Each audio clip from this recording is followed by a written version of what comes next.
I've seen guys do all sorts of things to help them see where they're going when they're backing up. Yep, they'll look in the mirror and study out where they are.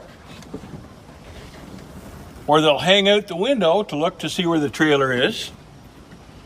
Or they'll crack the door and use the mirror to try to kill on the angle where the trailer is. But the dumbest thing I ever saw was a guy, and I knew this guy personally, got out and stepped on the battery box and was standing on the battery box driving.